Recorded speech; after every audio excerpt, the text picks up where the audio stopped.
Welcome, everyone in the United States, Canada, and around the world to another episode of It's a Wrap with Rap, the podcast of overcomers and useful information that better our daily lives and mental spirit.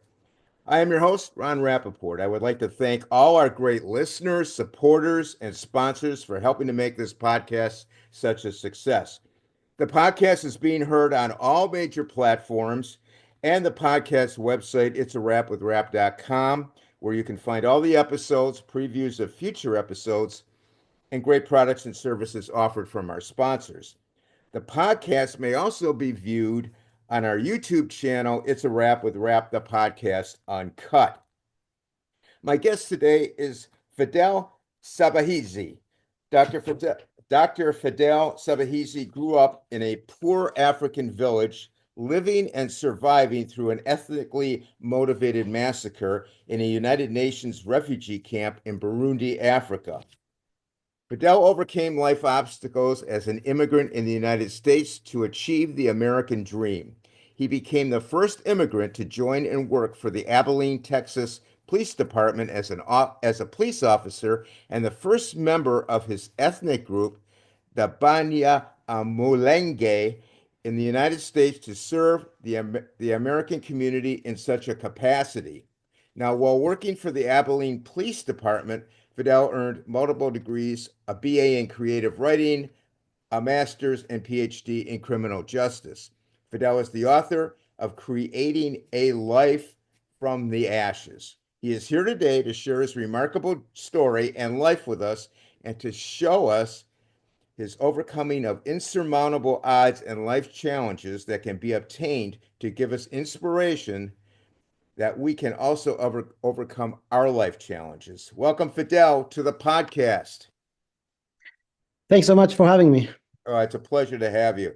First off, I read your book, very well written and very inspirational, and also informative on the subject of overcoming life's challenges, and also describing the cultural and political conditions you lived through growing up in the Congo.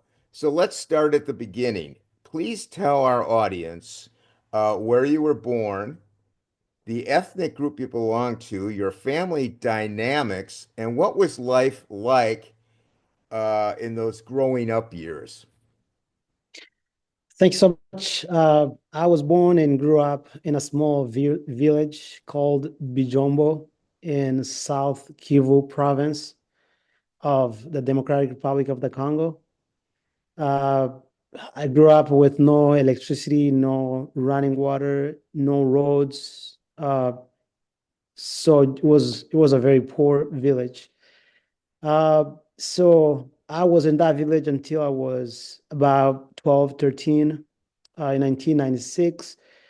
That's when my family relocated from my home village to a small city called Uvira during the first Congo War. And the only reason why we left our village was because of that war. So if that war was there, we would not, have left. Um, so I was born in a family of seven kids. I was, the second to last. Um, so we moved in that city that I just mentioned, Uvira. I'm from uh, an ethnic group called the Banya Mulengue. It's a very discriminated against community in the Congo because some government officials and some neighbors, they believe that we don't belong in the Congo. They believe that we belonged to other countries in the region, especially Rwanda, Yeah. because we have a culture and a language similar to that of Rwanda, and we have been in the country for centuries, probably more than 5 centuries now. So that's about it. Okay, so can you tell us a little bit about the discrimination that your ethnic group has faced for many years and still does? I guess you told us why, because you're considered by people who live there that aren't in your group to be outsiders, in other Yes, words, even though you've yes, been there for centuries. that's And correct. and that and I guess that mindset's probably never going to change. Would that be fair to assume? Oh, But yes. can you tell us uh, in the Congo, what kind of discrimination did you face? Did your ethnic group face? Especially political discrimination, Yeah, being denied, access to political, platform. But we have been in a country's politics.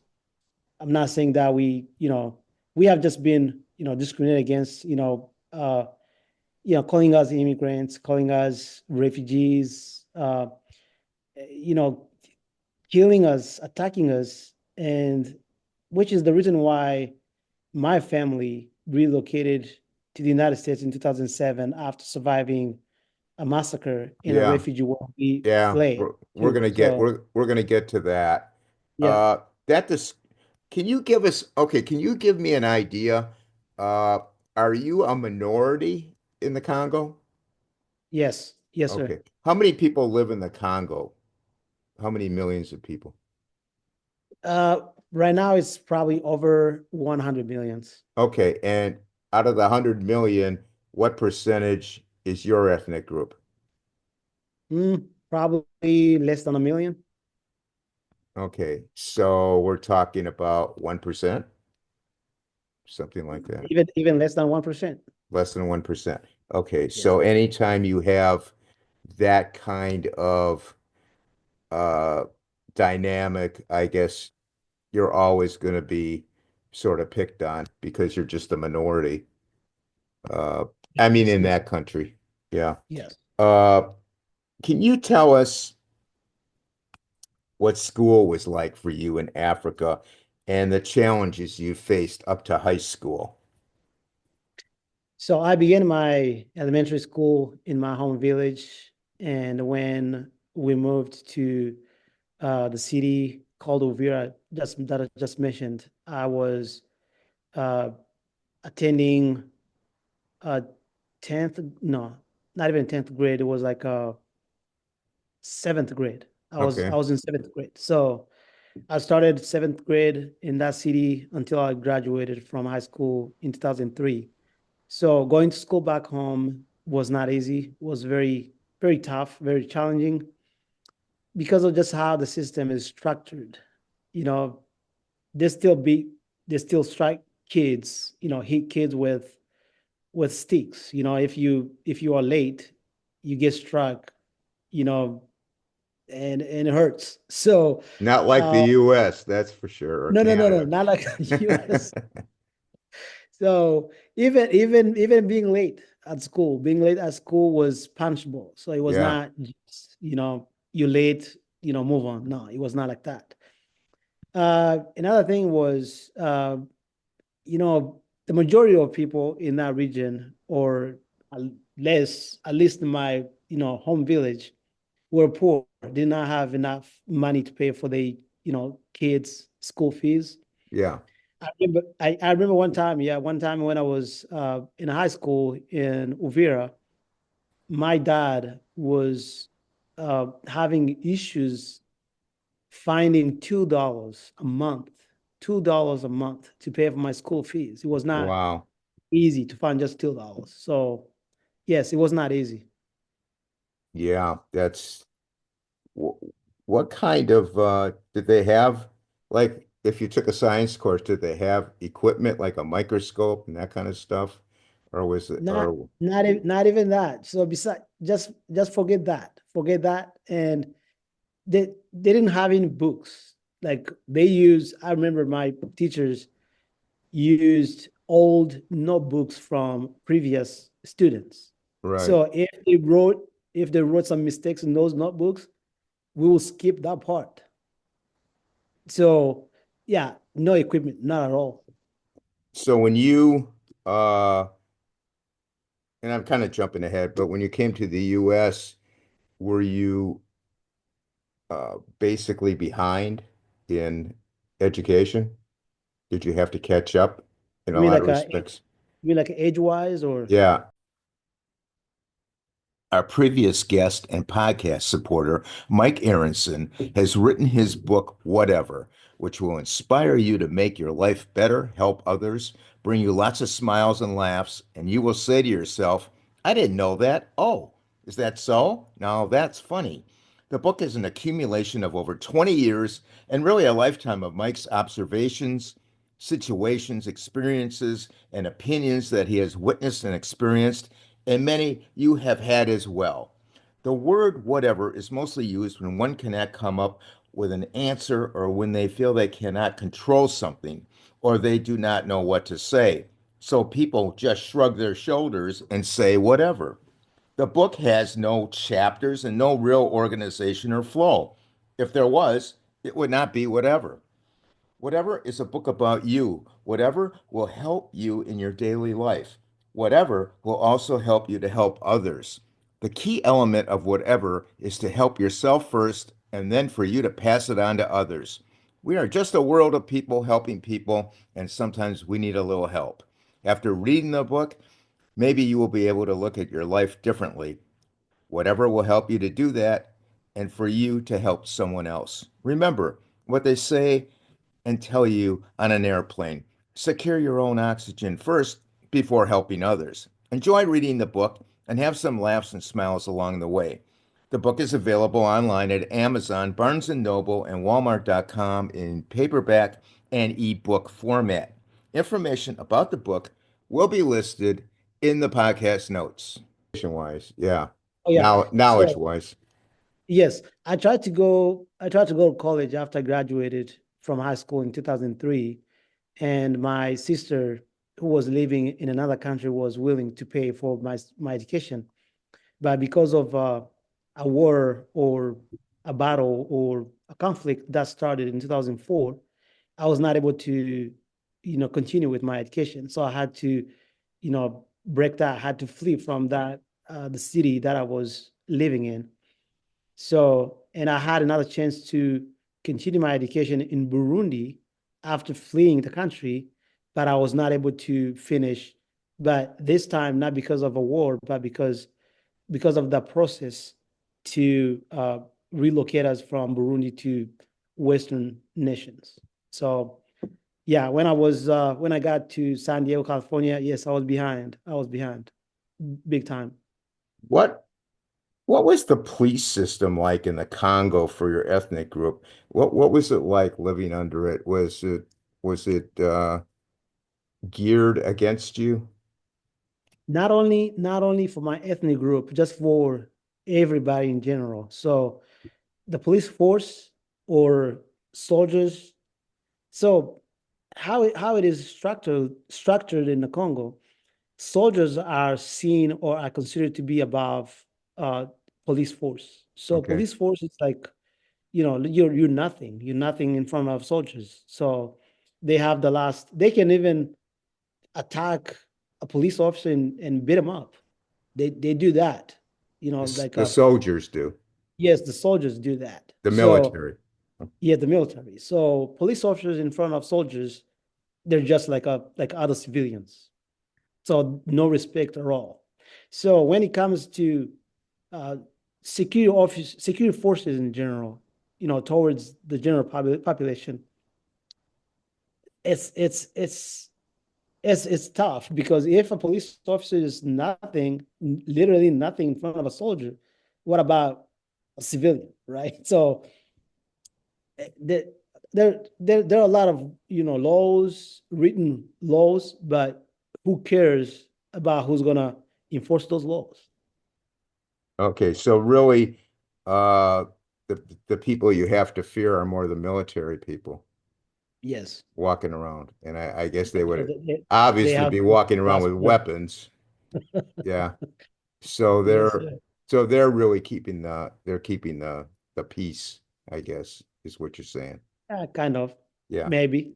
Yeah, they're maybe. just the kings. They're the kings in the country. Yeah. They can do whatever they want. They can say whatever they want.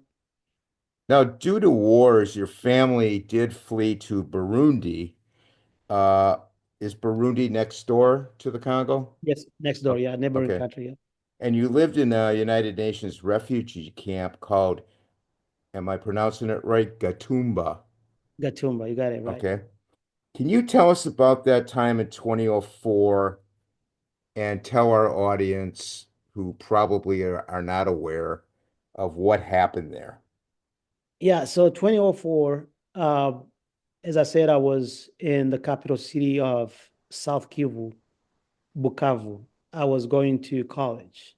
So, and a conflict started between the head of the military in that region against his deputy. So his deputy was from my ethnic group. So whenever a conflict started between like a commander from my ethnic group against or with another commander from other groups, it turned out to be, us against them versus them. It's Right, not so it just changed the dynamic, and instead of just dealing with the actual problem, now we're dealing with ethnic conflict. right.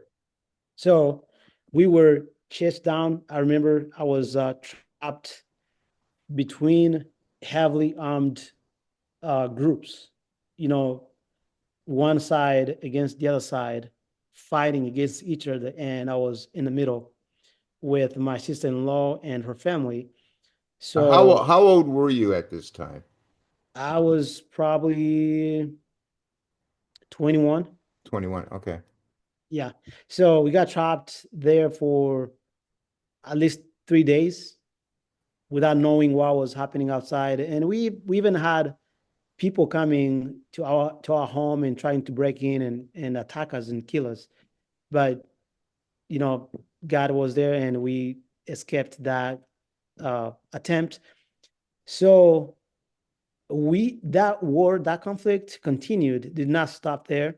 So it went down south to Uvira. And when I went back to Uvira to my family, now everybody was fleeing the country to that refugee camp. And the refugee camp was not far from the border. It was like probably like a 3 miles, 3 miles from the border. Right. So the camp had two sections. One section was for Burundians who were coming back from other refugee camps. And another section was for us, for Banya Mulengue refugees. So we were there. So they separated you. Yes, they separated us. So Yeah. that I mentioned that, I discussed that in my book, how separating us, made it possible for attackers to attack us and kill us, only us.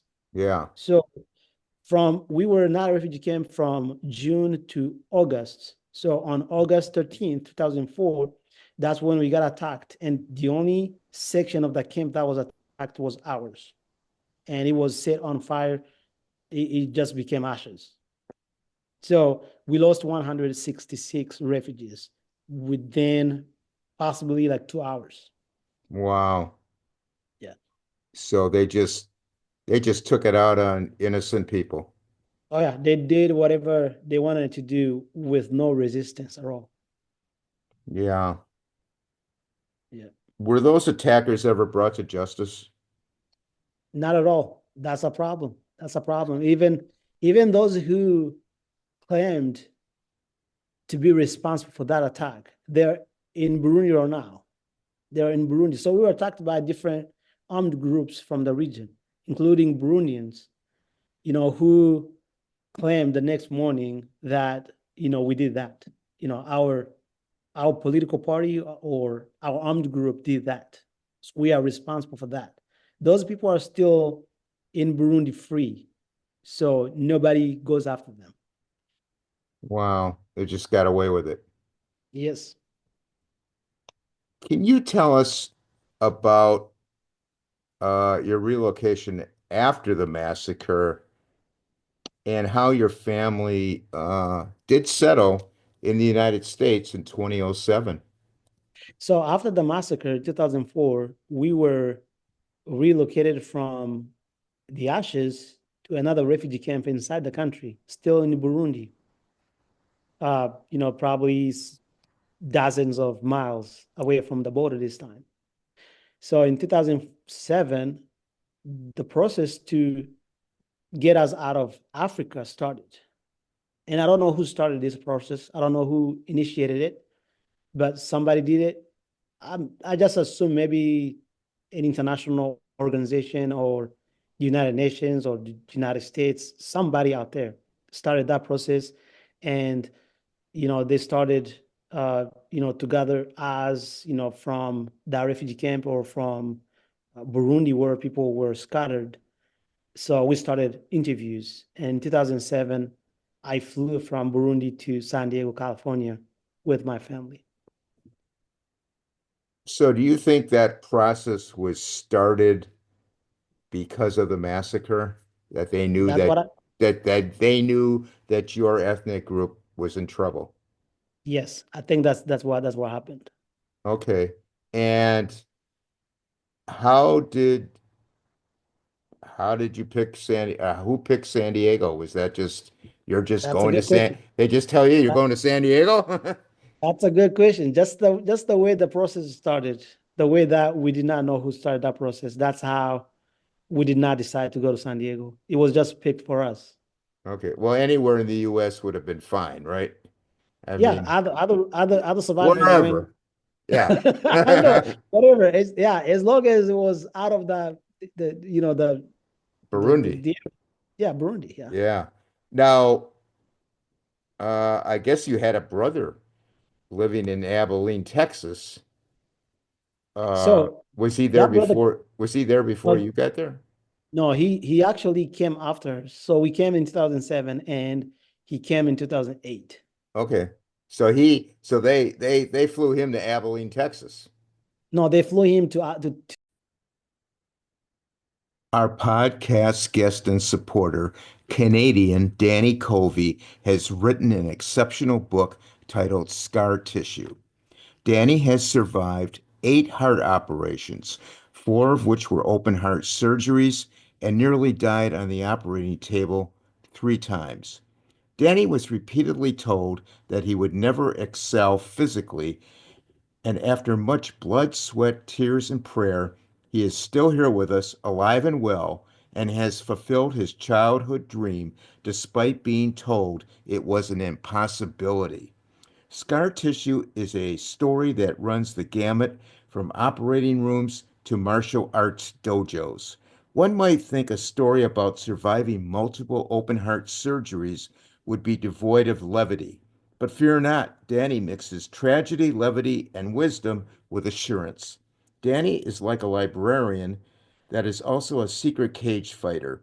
His love and dedication to martial arts amidst his health challenges suggests a mantra of float like a butterfly, sting like a bee, and if your heart fails, surgery number 3.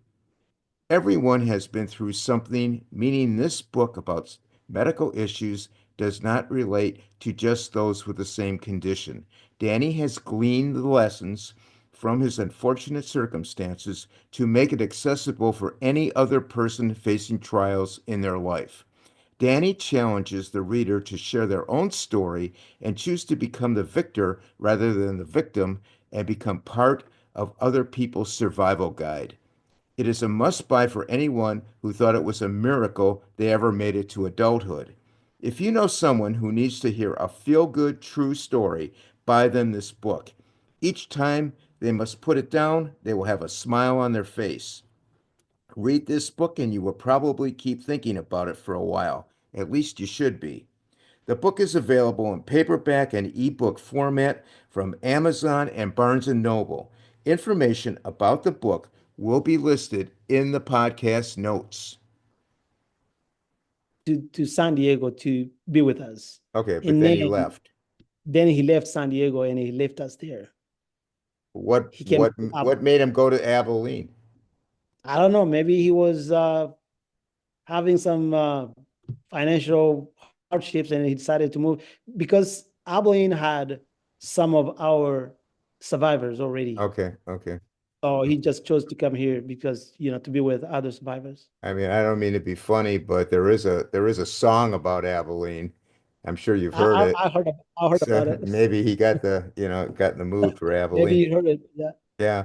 Uh, Tell us about, okay, you're in the United States, which is good. You're out of danger. Tell us Mhm. about the challenges you faced living in America.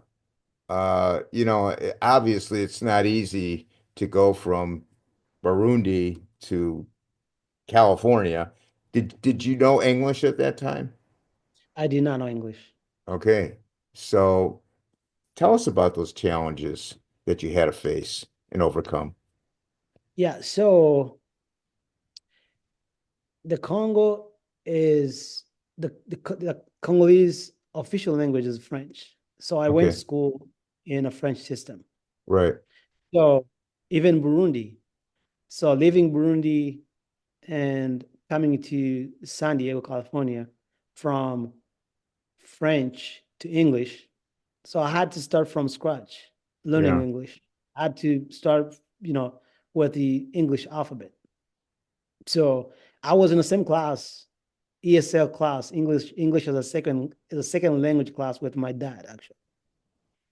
So that's how terrible it was because my dad now is almost 80. So I was in the same class with him because we both did not know English. Sure. Yeah. So, but after probably 1 month, 2 months, our teacher found out that my learning skills were, better than my dad's and other students who were around us. So they just tested me and I passed and they moved me to the next level. So that's how I kept going and I kept, moving from from a level to a level until I finished the program, the ESL program, and started college in San Diego. So a lot of challenges, including culture shock, language, missing my home village, even though I had been out of it for many years, but I still had, childhood memories. So I What was like, about what about the but food? What about the food? Was that a so we were lucky because we found a lot of African people in San Diego, especially Somalis. So we will go to the stores and buy, African food from them. okay. Okay. Yep. So you always had a thirst for education. Can you tell us about your education resuming in America? Yes. So when I got to California, somebody told me, somebody who was there already before me. So he was like, whatever you want to be, whoever you want to be, whatever you want to do in this country, you can do it. You can be it. So it's just a matter of dreaming. If you dream big, you'll achieve a lot of stuff in this country because this is a country of a lot of opportunities Right. to take advantage of. So I tell you, I took a lot of English as a second language classes in that on that campus. Uh, the only day that I didn't take a class was on a Sunday because the campus was closed. But I wished it was still open, for 7 days because I would go to school for 7 days. Right. So I don't know. I was like it was like something that was pushing me because I don't know, but I was so committed. I was so dedicated to finish all the levels of ESL classes. I remember fighting with my caseworker who wanted me to go to work and miss my opportunity to study or learn English. So I had to fight with him, not physically, but just verbally and, opposing him the fact that he wanted me to go to work. I was like, if I go to work, I'm not gonna be able to learn English, and I'll be out of luck. I'll be like I won't have a chance to to move to proceed with my education. Right, right. That's a good thing you did that. So in 2015, we're jumping ahead now. Yeah. You're moving with your daughter and her mother to Abilene, Texas. What new challenges did you face there? And tell us how you joined the Texas Department of Criminal Justice and you became a prison guard and then a police officer. And I know you also had a challenge at home on top of all the other challenges. So we talk about overcoming, you're overcoming a lot of challenges here. So how did that all evolve? So I am someone who does not get satisfied with what I have. So Okay, I that's feel good. like I feel like I need more. I feel like I need to do more. Right, Even if I accomplish something, I feel like, oh, there's still more stuff to do. So I don't get satisfied and stop there. So when I got to Abilene, uh, and I like to do unique things. I don't want to follow people and follow people around, my community members around and do what they do. So I I tried and I decided to do my own thing. So instead of following others where they were working, I was like, let me do something different. right. So I decided to apply for a correctional officer job with the Texas Department of Criminal Justice in 2015, and I got in. I started working as a prison guard in Abilene, Texas, at Robertson Unit. So when I was there, again, I was not satisfied with being a correctional officer. I was like, I need to do something better than this. So that thing is probably becoming a police officer, being outside and, enforce the real rules. I mean, real laws. I don't have a problem enforcing rules, in the prison, but I was like, I think if I go outside and become a police officer, I'm gonna get more challenging experience than just telling someone, you need to go to sleep at this time. Hey, wake up, let's go to bed, let's go to, take your breakfast, stuff like that. I was like, no, I'm not that person. So I need Yeah, to do something more challenging. right. That's what I did and applied with the Abilene Police Department and I got in 2017. Okay. So with all that, plus what I was having in in my household, in my house. So I had somebody who was sick, who was experiencing a mental illness. Even in my book, I don't go into detail because I feel like I want to protect that person's Yeah, identity. understandable. I didn't even mention her name. I just used another name No, just understandable. Yeah. like the identity. Yeah. But I was having an issue with somebody being mentally ill in my house and I had to take care of her because she was my responsibility. She was somebody that I had to take care of her. So I had to deal with that. I had to deal with my daughter, who was that time 5 and go to work. So I was dealing with a lot of stuff at one time. What do you think got you over the hump on that? Resilience or what was it that got you, you know, I've got this issue, I've got a new job, I've got this going on at home. What was the driving force? I think it's a resilience. So I remember one time because when I got to Abilene, I put a hold on my college education for the police training to, you know, go over with the training and resume, my college education. So what I did was um, the police training was not easy. It was like another college itself, Yeah, yeah, and especially with me, with my accent, with, not familiar with, the American uh, culture and stuff. I was still struggling. I was not used to it yet.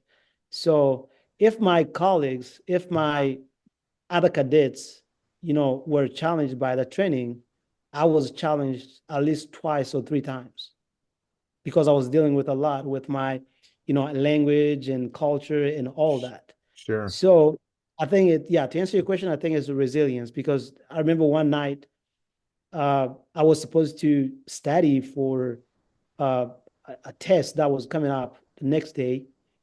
And the mental illness in the house kicked in, and I cried. I cried like a baby, like with tears coming down. But I told myself, I was like, oh, you have a test tomorrow. Don't forget that you have a test tomorrow. So I wiped down my tears and I went back to my notebooks and my books and started learning, getting ready for the test. And So, and yep, that's what we say. I interview a lot of people who've overcome challenges. I've overcome my challenges, and you're human. You're gonna break down. You're yep, gonna have it's a roller coaster, and you're gonna have right, ups and downs, and that's okay. You can have your little pity party for a few minutes, but then you've got to get back on the horse and ride, or else right. you're just gonna go down a rabbit hole and you're gonna get stuck down there. And you're not gonna get out of it. Yeah, So I in admire addition, you for that. yeah, in addition to that, I didn't drink and I still don't drink. Yeah. But I remember that night I went and bought like a beer. I bought like a 6-pack beer from a convenience store, and I started drinking it. And I was like, I'm drinking it, and I'm gonna get drunk, and I'm gonna start causing more issues. What is Yeah. the point? Right. So I had to stop that. And again, think back and come back, on a track. And Yeah. yep. Tell us about your pursuit and accomplishment of obtaining a master's degree and a Ph.D. in criminal justice. So when I joined the APD, I was um, taking classes for my bachelor's degree. So I hadn't finished yet when I joined.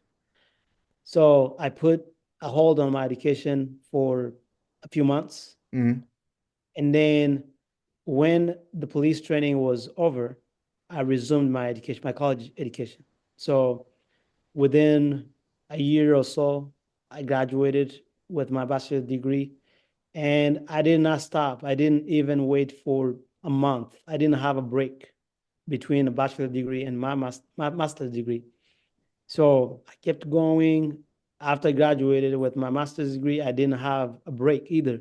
So it was like from 1 month and the next month before, the program was done, I was all ready to begin a new one because so I would start researching for, or searching for the next, university. And I did that before I finished a program. That way, when I finish, I don't have time to, take a break. So it was like a nonstop, uh, you know, process. Probably the best way to do it. Just get it over with. Right. Yeah. Yeah. And yeah, once you're done, you're done. Right. Yeah, exactly. Exactly. Uh, what, in your opinion, does it take uh, to pursue a person's goal? For people out there listening to this, what, in your opinion, does it take to pursue your goals? So just make sure that you are determined to do something. When you have a determination, when you know what you need, when you know what you are after, then that's the first step. When you know what you need to accomplish, put that aside or write it down somewhere, and then write a plan, like a step by step plan, how you're gonna accomplish that. Okay. And in my book, I included my journal entry that I made back in 2015, I guess. How I was going to, uh, you know, uh, that how I was going to follow up with my education. From this step to this step to this step, and then be your own timekeeper. Don't wait for somebody to come and judge you or come and remind you. I understand that some people need others to, you know, uh, get Motive, them, motivate. motivate them or make them accountable. But that, to me, that comes after. If you're not accountable yourself to yourself, how do you think you're gonna, obey or listen to somebody else when you can't listen to yourself? Right. So my philosophy is to, you know, be your own timekeeper, be your own judge. Don't wait for somebody to come judge you, to come tell you, oh, you didn't do this. Oh, you told me the other day that you're going to do this and then you didn't do it. Why, if you don't do it, if you don't listen to that person, what's gonna happen? What is that person going to do? Nothing, right? They're not Right. gonna push you, they're not gonna take you to jail, they're not gonna do anything. But at least you can force yourself to do something, and you can be your own timekeeper and your own judge if you want to be a judge. But it's very difficult to judge somebody else. You got to probably look back. You ever look back when you were doing all this and said, you know what? I've been through, I've been in Burundi. I've been through a massacre. I came out of that. I would think you could probably say to yourself, I can do anything now if I could get through that. Yeah, yeah. Right now, as we speak right now, I'm very confident that if there's somebody who can come to me and tell me that, I have these excuses, I'm not doing this because of this, I'll challenge it. I'll challenge them. Right. Yeah. Right. So, what is your current job position, and are you pursuing new goals as we speak? Yeah, I'm still exploring uh, a lot of avenues out there. But as we speak right now, I'm still employed by the Abilene Police Department as a police officer. So because I graduated uh, uh, back in May of this year with my Ph.D. So I'm still exploring a lot of opportunities out there. Now, the book you wrote, which was a great book, I recommend it for everybody out there, Creating a Life from the Ashes. It chronicles your pursuit of overcoming and accomplishing your goals. Why did you write the book, and what would you like the reader to get out of reading the book? So I actually started that book in October last year. I was finishing my PhD. So I didn't want to wait to write it until I was done with the program. So I started it before the program was done.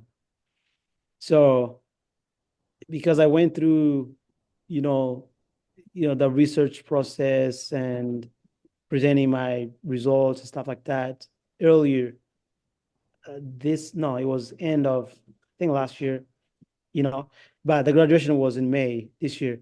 So uh that did not prevent me from starting that book, because I was like, I'm not a I'm a kind of person that does not wait until something opens up. Like I have a room or have space to do something.